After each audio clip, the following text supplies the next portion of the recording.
There are places in this world that do not belong on maps. Instead, they belong to fleeting moments escaped from time. They say that ancient forests possess a memory, and sometimes, when storms rage, that memory decides to manifest in our reality, opening a door that never existed before. This isn't just a story about a blizzard where we lost our way. It's about the day we ate food from the past and paid for it with coins that no longer exist, in a cafe that was never built upon this earth. Before we dive into the details of the story, don't forget to like and subscribe to the channel to support us in bringing you more. My family's traditions were always a far cry from common sense. While others would flee to the warmth of their homes in the heart of winter, we would bundle up in heavy layers of wool and tighten our belts to trek through the ancient Windsor forest. On that day, the air whispered of something unnatural. The forest we knew so well felt alien. The bare trees stood aligned like soldiers at a silent funeral, and the air was eerily still, a silence that precedes a storm, as if nature itself were holding its breath, watching our heavy footsteps crunching over the dry leaves.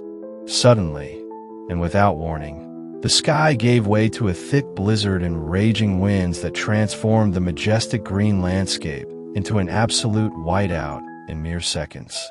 I had never seen a whiteness of such depth, a whiteness that swallowed both landmarks and sounds.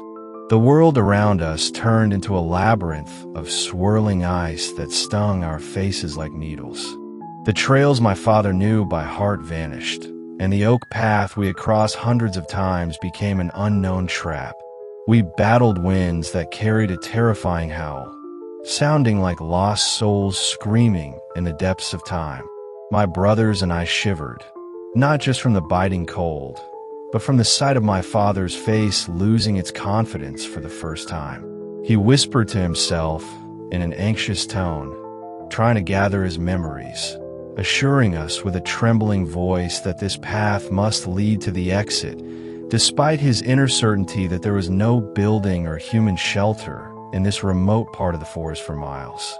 Just as we were on the verge of collapsing from exhaustion, our limbs so frozen we had lost all sensation, the snowy haze parted for a few seconds to reveal a massive gray mass looming suddenly out of the void. It wasn't a cozy wooden cabin. It was a brutal, bleak concrete building, reminiscent of the architectural style of British modern comprehensive schools from the 1970s. Harsh gray walls, long windows with frames gnawed by rust, and a thick layer of gray moss covering its facade. The building's placement was the strangest part. It was wedged with impossible surgical precision between four giant oak trees that seemed to have grown around it to hide it, or perhaps to prevent it from escaping. The bare branches wrapped around the corners of the roof like the fingers of a giant clutching an ancient treasure. There was no trace of a single footprint leading to it, nor any tire tracks. Only an old wooden sandwich board swinging violently in the wind, letting out a rhythmic creak, with words written in fading white paint. Traveler's rest, hot food, and old prices.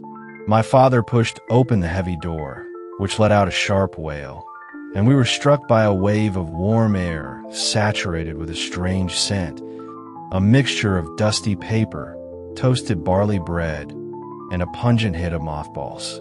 Inside, the space seemed vast, much wider than its narrow exterior suggested, as if the laws of physics had been suspended at the threshold. The hall was packed with dozens of elderly people, perhaps 60 of them, sitting in absolute silence.